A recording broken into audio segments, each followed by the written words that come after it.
6 of the top 16 teams in college basketball lost less than 24 hours after the selection committee's reveal on Saturday, folks. That is a clear sign that March is just around the corner. Welcome in to Locked On College Basketball Squad Show, your go-to spot for everything happening on the hardwood, from blue blood battles to bracket busters and everything in between. Join the squad of hoops junkies as we break down the biggest stories with the boldest takes and unfiltered opinions. Because here, we don't hold back. It's the College Basketball Squad Show on the Locked On Podcast Network. Your team every day.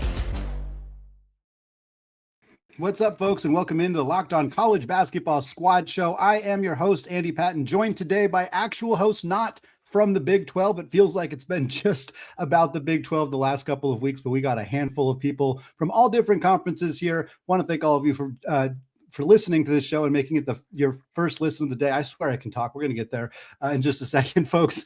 Today's episode brought to you by Mazda. Wins define the moment, but putting in the work, that is what defines you. Stay tuned for highlights in this week's Moving the Game Forward. There's more to a Mazda because there's more to you. 6 of the 16 teams in the selection committee's reveal on Saturday morning lost pretty much immediately afterwards. Kansas, literally 2 hours later, they made up for it. Today, though, we're going to talk about all of those losses. We're going to talk about the new AP Top 5 and some big-time wins for some programs, what it might mean for Duke and UConn and Arizona. Also, we had a phenomenal couple of games on Big Monday. We saw Kansas take down Houston at home. We saw a big win for North Carolina as well. We're going to talk about that. And then, folks, Charles Bediako is back in the news again. He's trying it one more time. Is it going to work? We'll talk about that to close out the show.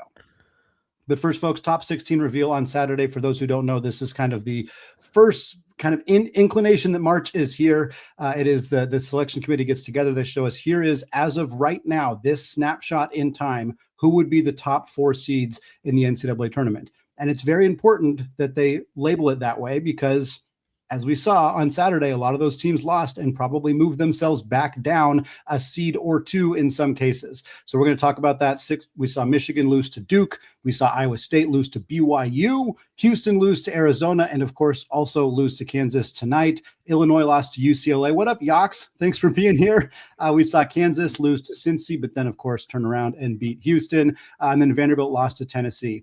And I want to start at the very top of this because we saw Duke obviously get this major win over Michigan, which, first of all, incredible non-conference games. We love seeing that in February, folks. That was fantastic basketball game, high level for a full 40 minutes. But JJ, you see Duke move back up to move to number 1 for the first time this year. How you feeling about being at the top of the mountain right now in late February? Feeling sky high, guys. I can't lie. Feeling great. It's such a gauntlet of a non-conference schedule that Duke put together going into the season. And if you would have said out of all those games, there was just one loss that Duke would have there, it'd be hard to believe you, just given some of the young guys that are on the team. You think about having to go through the likes of Michigan and Michigan State in their building, Arkansas, Kansas, Florida in the ACC SEC Challenge. There were so many unbelievable tests that Duke had in non-conference play throughout the year. And as Coach Shire started a season ago, putting these February non-con games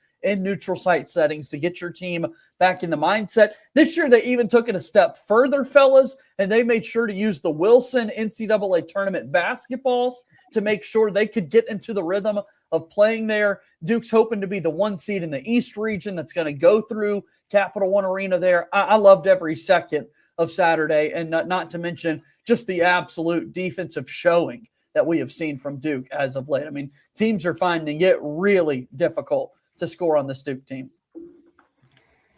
What stood out to me about this for Duke is we saw, again, you mentioned the electric defense, but Cameron Boozer has now played against probably the 2 best front courts in college basketball in Florida and Michigan, and he had excellent games in both of them. It was just incredible. And as you know, all of you guys, I love Nick Hamenia. I absolutely love. I wanted him at Gonzaga desperately. He ended up spurning the Zags, spurning UCLA. I was about to say something there, Andy. Hey. Yeah, I thought you might. Because it was a little bit. it was frustrating and also a little bit, I was happy and also a little sad to see him have such a great game against Michigan. That kid's really coming into his own. And we'll talk more about some of the freshmen in general later in the show, because some of them really shine and some of them not so much. But man, Duke and Shire found a way to get that kid playing really good basketball at the right time for them. Without a doubt. I mean, his contributions were much needed, really helped Duke down the stretch. I thought what Caleb Foster did, his experience, that's kind of been the spotlight. I know Leaf loves to recognize, when Caleb Foster is doing anything on the court, more times than not, contradicting or, being critical of my man, Cephas. So glad he stepped up to the table in some stretches. Slim Evans made plays. But I wanted to put something out there about Cam Boozer, because last year Duke had this big conversation where it felt like Cooper Flagg was going to switch or win every major award. And Janai Broome wanted to be a part of that conversation, and deservedly so. This year, the conversation has always been who's going to be the number one pick between these top three freshmen and whatnot. Not so much who's the national player of the year. So after performances like this, I mean, are we done? Are we sealed? Is Cam Boozer clearly the pick to be the best player of the year, guys? I'm already. Oh, yeah. He's the national player of the year by a mile. Good. Yeah, I think so. I don't think it's close. But it's such a big argument back and forth. Top number one overall pick, and yet those same three people, team success is something, and they're not really a part of all of those National Player of the Year award conversations. I think the team success, I think DeBonce has been fantastic all year, and that's obviously where the draft pick stuff comes in. But the team success, I mean, DeBonce is not doing in the wins, right? Like they're just not winning the same amount of games. I think that's the biggest separator. I mean, the number one pick thing is very separate to me, frankly.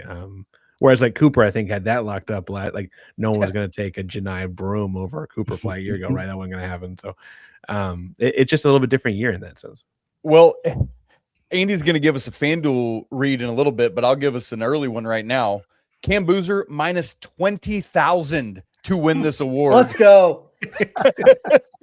AJ DeBanta is plus 2,000. Everybody else is plus 10,000 or greater. So I mean, it's like. Thanks for the help, Isaac. I like it. What a runaway this is. Speaking of which, I was laughing. So on today's Locked On College Basketball show, there was, I'm assuming it's a Duke supporter that said, so funny how poor Isaac had to talk about the Duke-Michigan game. Not sure he said anything positive. Give credit to Andy Patton for helping him out. And the answer, yes, Duke is the number one team in the country. And I think that's where we got to get to next.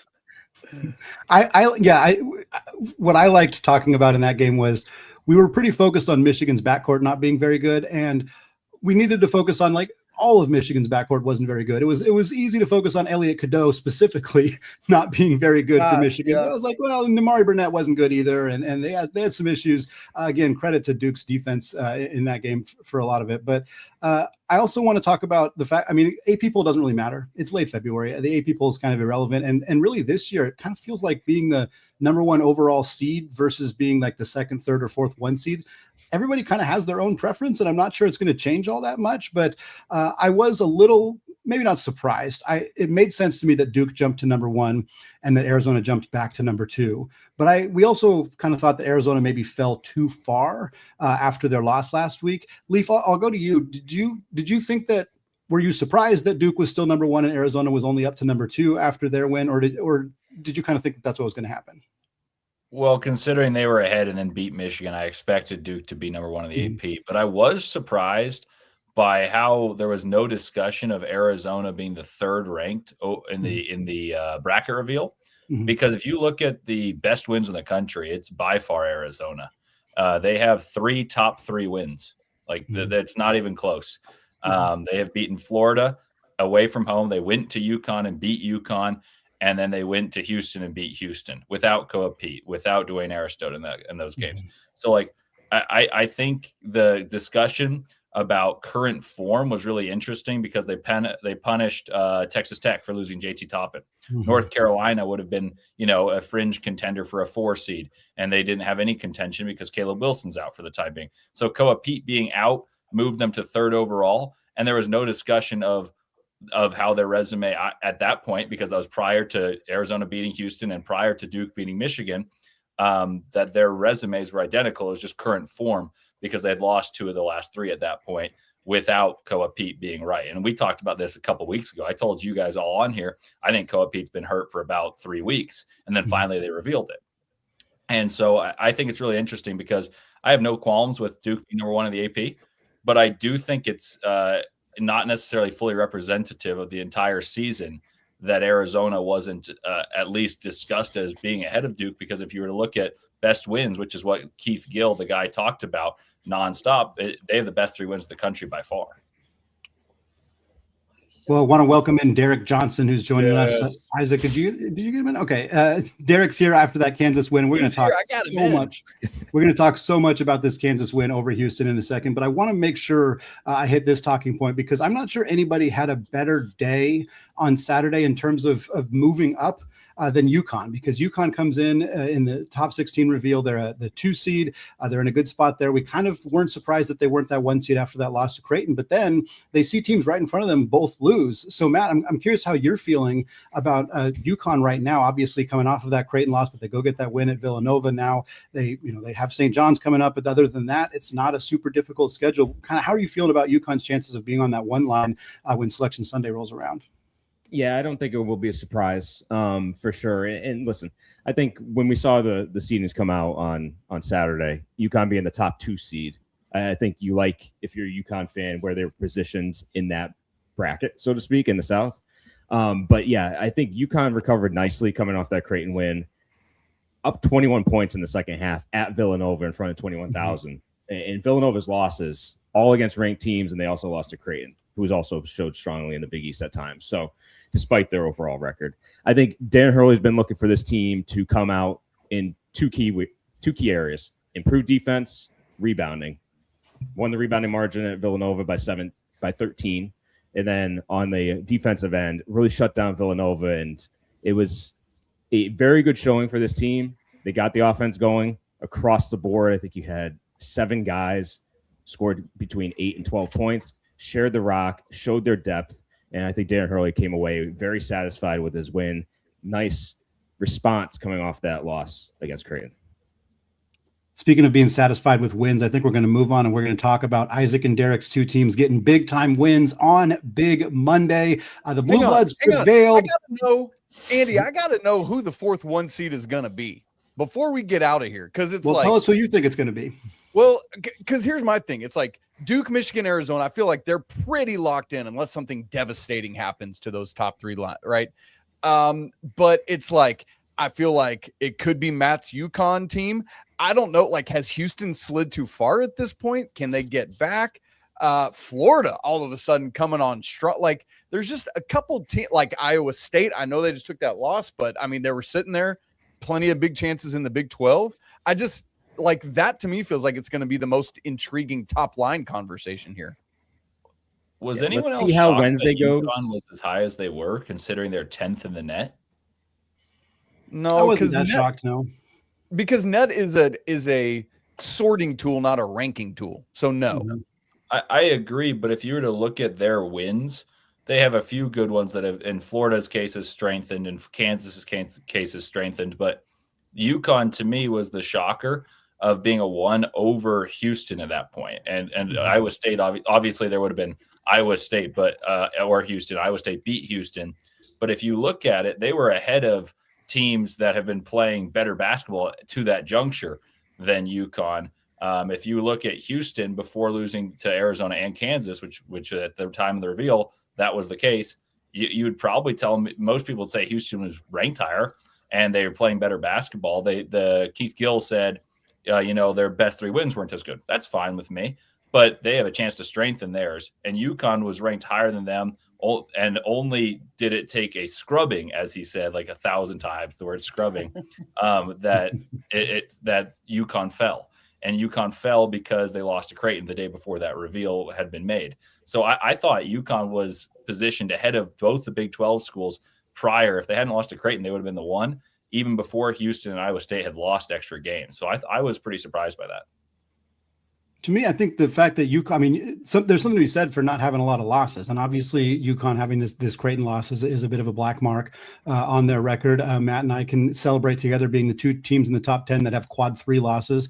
Although quad 3 losses not exactly created equal. Portland is hanging on by a thread to not be a quad 4 loss for my Zags. They're not in this 1 seed conversation for that reason. But yeah, I think for UConn, I mean, great wins. I think their wins are at least comparable. Illinois, Kansas, Florida. I mean, a lot of great wins. And then it's just the lack of losses that I think for me would push them over the top. With the caveat being, of course, that the Big East is not as strong as the Big 12 and that they're not able to pick up as many quality wins in conference play. They need to beat St. John's in their next game on Wednesday. If they do that, I think that they're in a good spot to be in that 1 seed conversation. But again, the other teams have better chances to get good wins as well. So that's where it's going to be interesting. What happens when the conference tournaments happen, right? You have a lot of Big 12, Big 10, SEC, Big East. Do you think the conference tournaments might actually make a play heading into that selection Sunday if this team wins, and which conference might be able to stack more wins? You might say that might lead to the Big 12 team getting that 4th 1 seed. It's weird though, because I feel like in recent years they've devalued it. Like, how many years have we seen like, oh, well, that probably boosted them up a line, and then it didn't. But to your point, like, you would think if there's going to be some resume boosters, like imagine a Big 12 semifinals where the top 4 seeds actually all make it. Like, that's going to be incredible. And I think that's the thing is it's like, I feel like those, especially the SEC and the Big 10 ones that happen right before the selection show doesn't matter all that much. But if we're talking about the nitty gritty of who's that 4th 1 seed or the order of the top 4, then that's where I wonder if it comes in and actually makes a difference. But yeah, we'll find out on Selection Sunday. Okay, well, now let's get now let's get to those wins. Obviously, we talked again, North Carolina beating Louisville, Kansas beating Houston. We got a host for 3 of those 4 shows, so we're going to talk about those games and what they might mean for those teams coming up here in just a second.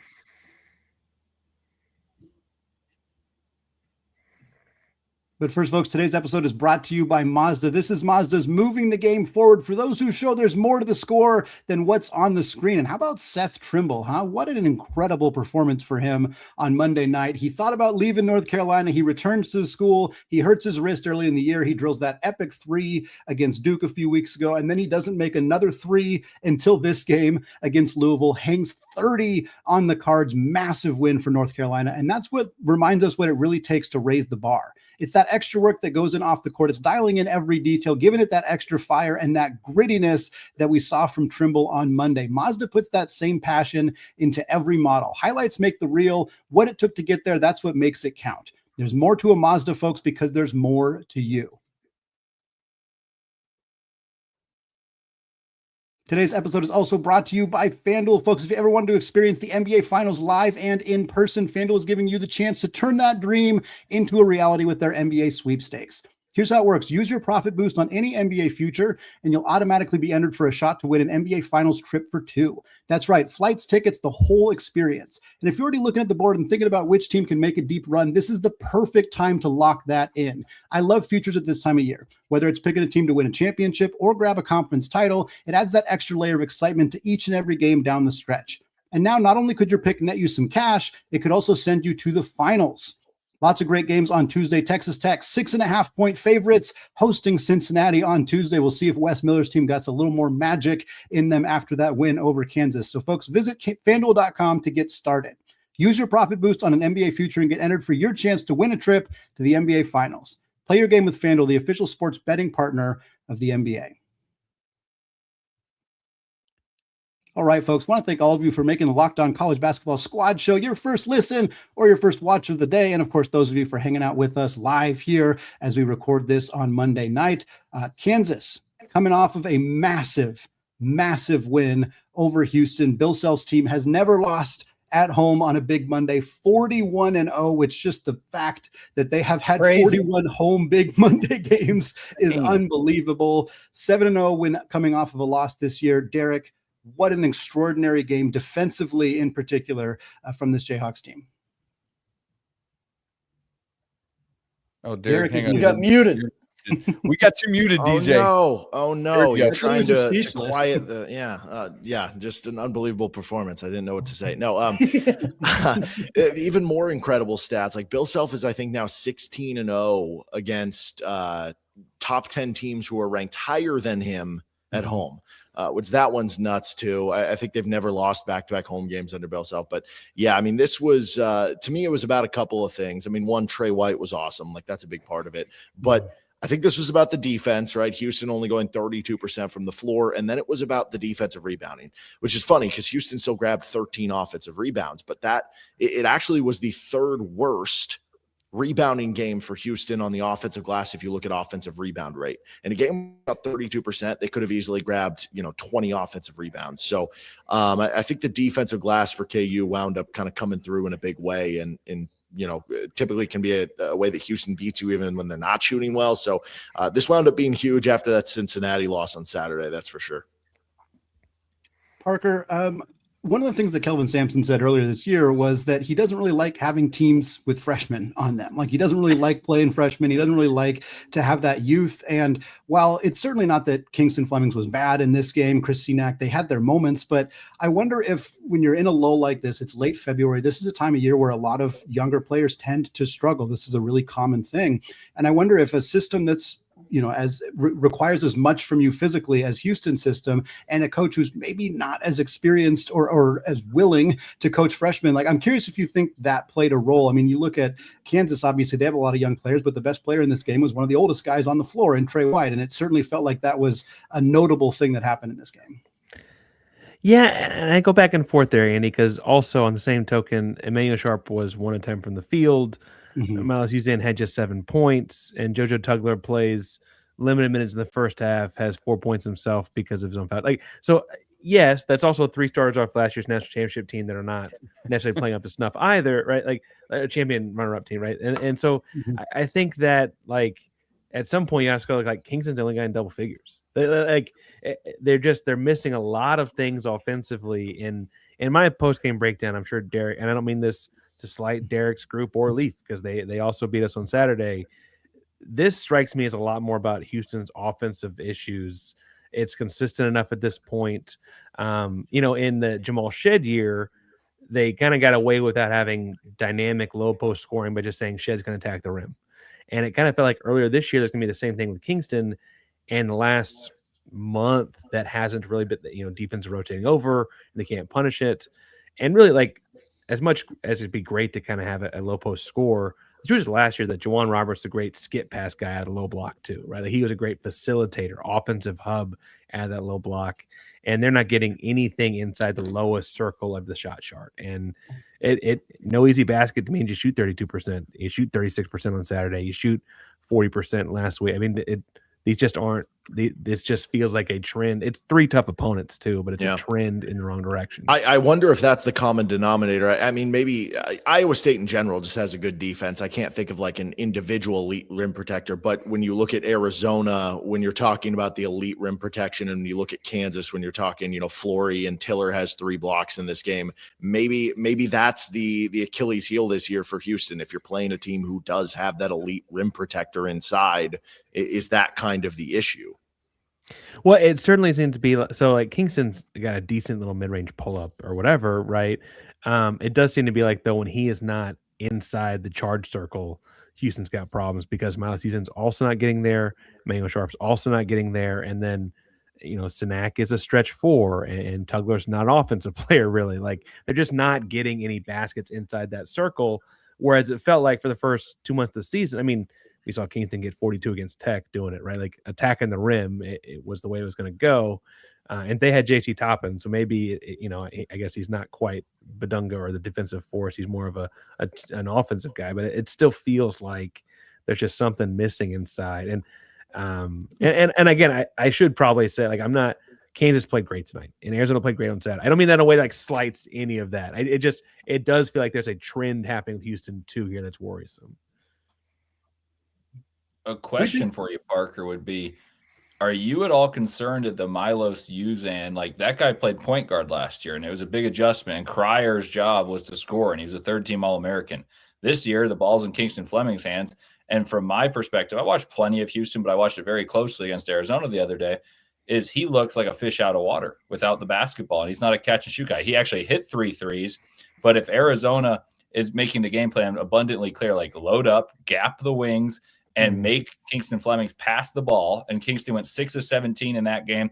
I don't know what he finished tonight, but he started 6 of 18. He was 6 of 18. Yeah, so basically the same strategy. Arizona and Kansas played very similar coverages on Kingston. And they said, okay, Emmanuel Sharp has to catch. He's got that low release, and you just fly out and try to contest his shot.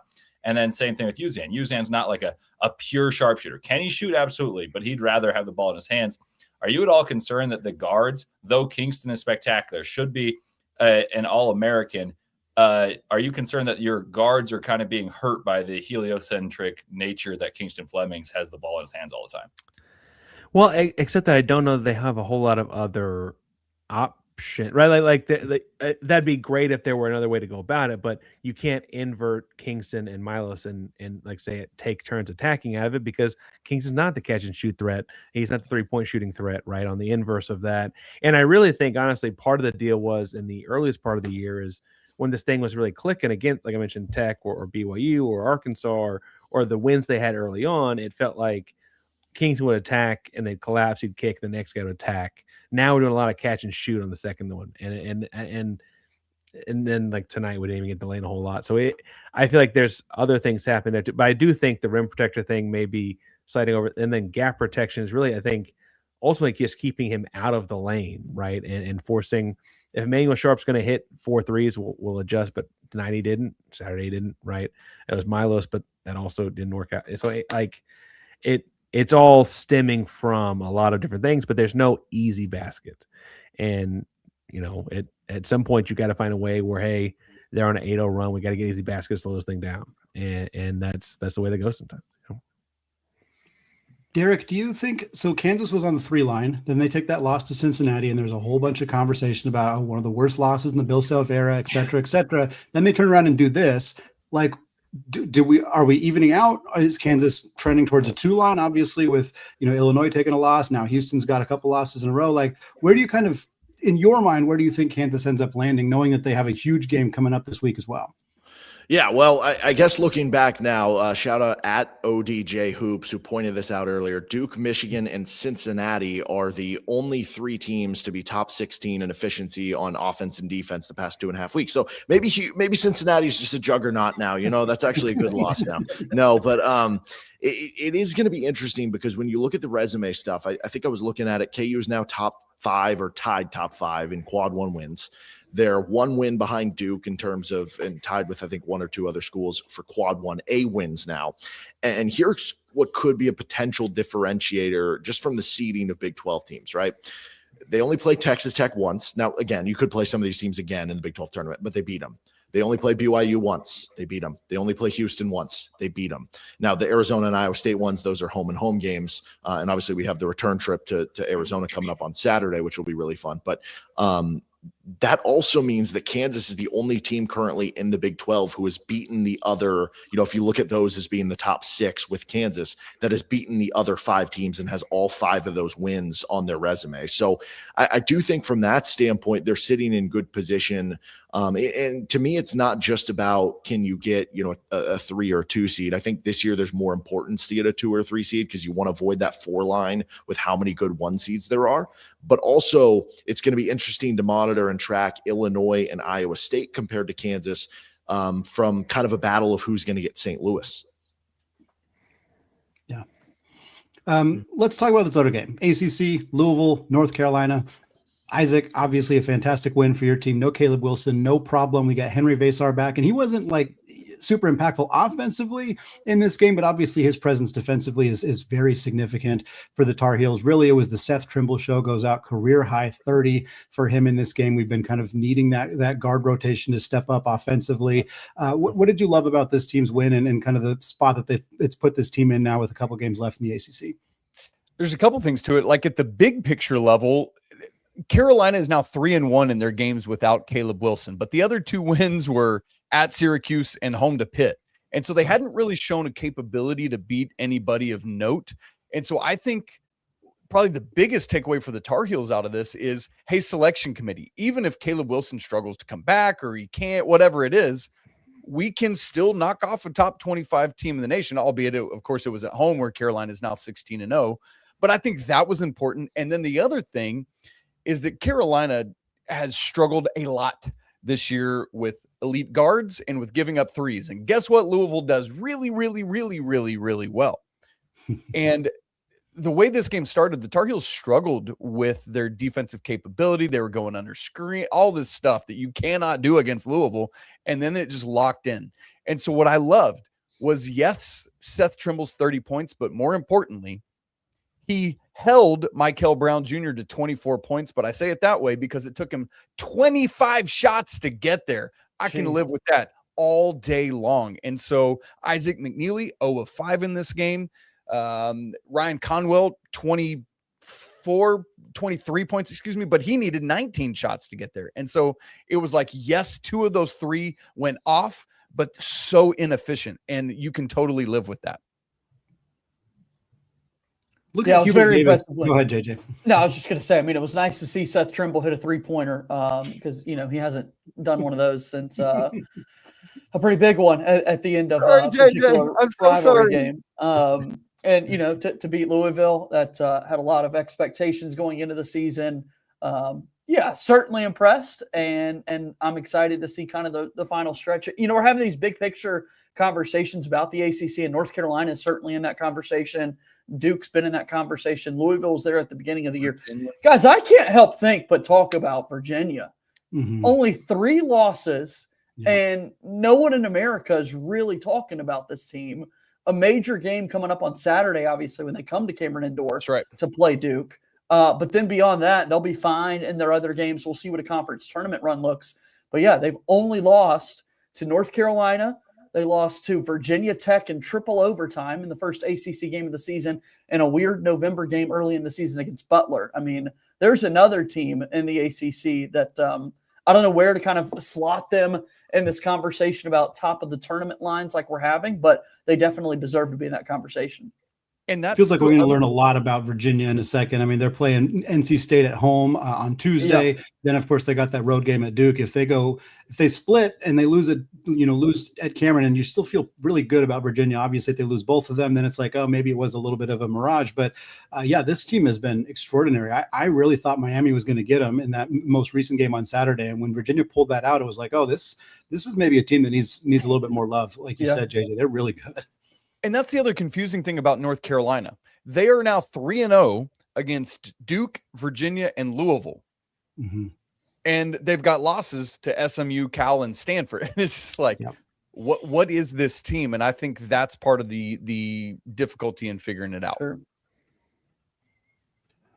Well, folks, as much as it pains us to continue the conversation about Charles Bediako likes to put himself in the news right before we record squad shows. So I guess that's what we're going to talk about here. The big man is not giving up, trying once again to get back on Alabama's roster this season. In the words of Elsa, I think it's time for him to let it go. We're going to talk more about that in just a second.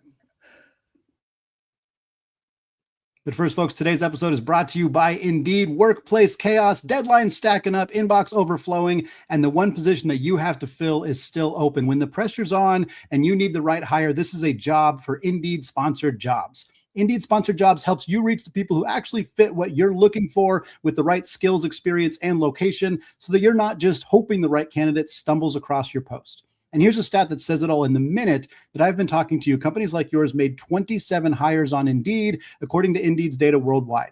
So if you're hiring, spend less time searching and more time actually interviewing candidates who check all your boxes. Less stress, less time, and more results. When you need the right person to cut through the chaos, that's a job for Indeed sponsored jobs. And listeners of this show will get a $75 sponsored job credit to help your job get the premium status that it deserves at Indeed.com/podcast. Just go to Indeed.com/podcast right now and support our show by saying you heard about Indeed on this podcast. Indeed.com/podcast. Terms and conditions apply. If you need to hire, this is a job for Indeed sponsored jobs. All right, folks, let's continue the Charles Bediako conversation for those of you who missed the update here. Yeah. before we get into this ridiculousness, can I do something even more ridiculousness? Do you ever not? No, never. Here's what I need. I need everyone that's listening to this to go find the YouTube version of it, because you're about to see something incredible for your life. What I need right now is our man, Matt Shonvisky of Locked On UConn. Brother, take off your glasses for me. What are we doing? And I need everyone to look at this screen right now.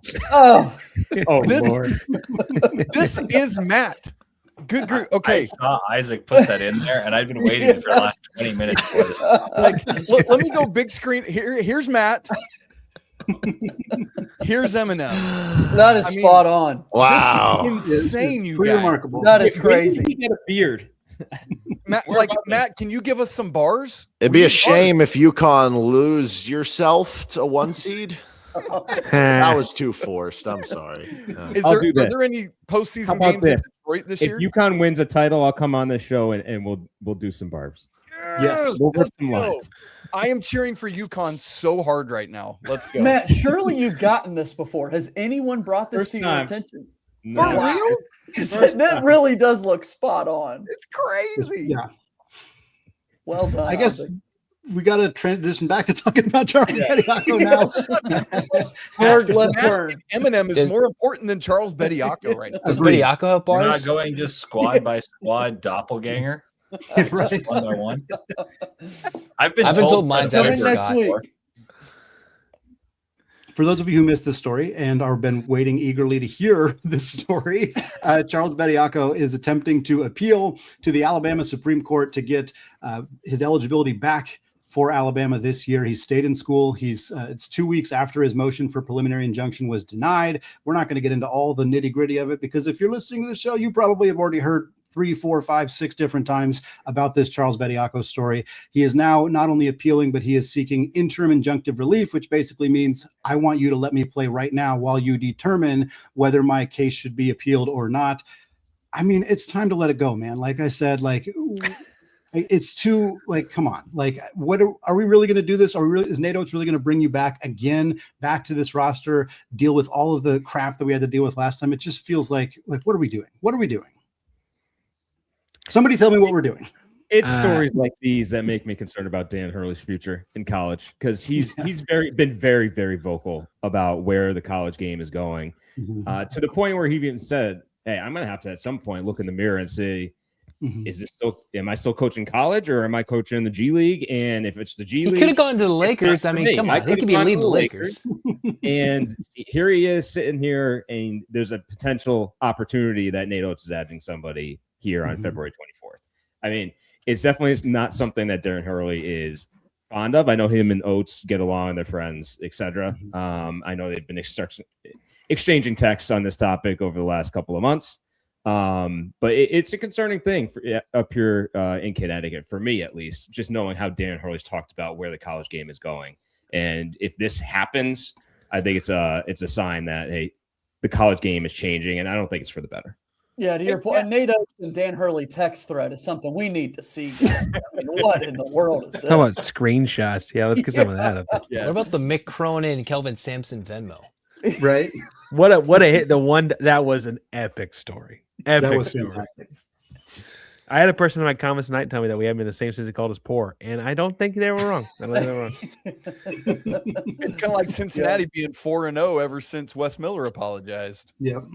Find a job, Bediako, or go play basketball. Yeah, elsewhere. Indeed. This Indeed is sponsored crazy. jobs. Yeah, Indeed Right. sponsored jobs from Charles Bediako. there's a way to do it. Drop the locked on reference. Yeah. Yes. Podcast. $75 off. That's the thing. Podcast. No, I mean, legitimately though, I'm to the point now where I'm like, I feel bad for you, buddy. Like it's done. It's over. I want good things for him in life. He's a good basketball player, but go find a basketball career overseas somewhere. Go find this. This is just it's too much. It's done. It's over. Stop trying to make fetch happen, Gretchen. More movie review. I like it. So is the deal here that he wants a degree? Can we just get him a class? What's the He's already in class. Like, yeah, just keep. Nobody's preventing you from taking classes at Alabama, Yeah, dude. he Like, wants a degree. Yeah, you can do that. That's the thing that they keep saying. Well, we're gonna do right by him and make sure we uphold his scholarship. It's like that's fine. I don't. No one cares about that part. Yeah. My senior year at KU, I had Drew Gooden in an online class with me. So I think KU should be able to get Drew Gooden back for one final ride. I mean, did Amari Bailey take his visit, right? Still, even though the Bediako case went the other way. What? That's a great point, Yox, because like it felt like the Amari Bailey stuff died with the Bediako. I agree. And so does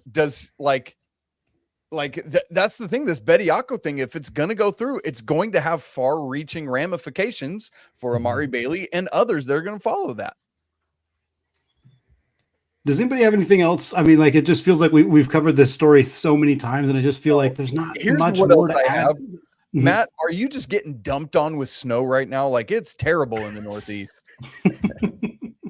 Not as bad as Rhode Island. They got 38 inches, I think, in the last 24 hours. 38? Got about a foot and a half here. Second time in a couple of weeks we've gotten that. So we're used to it. That's insanity. I mean, Kim English, maybe he's going to be happy if he doesn't keep his job if he's getting 38 inches of snow out there at this point. Folks, that's good. Unless you got anybody's got anything to add, I think we're going to wrap it up here on that note. Obviously, a fantastic week coming up of college basketball games here. Another great weekend here as we're getting closer and closer to March and the start of the conference tournaments. And then, of course, Selection Sunday, just 3 weeks away here. So excited to be finally talking about March basketball very, very soon. That's going to wrap it up for us today, though, folks. So as always, we want to say apologies to the Lawyer family. Let's go Wild Popes. Cheers to Yox's Mick Bruins. And until next time, peace out.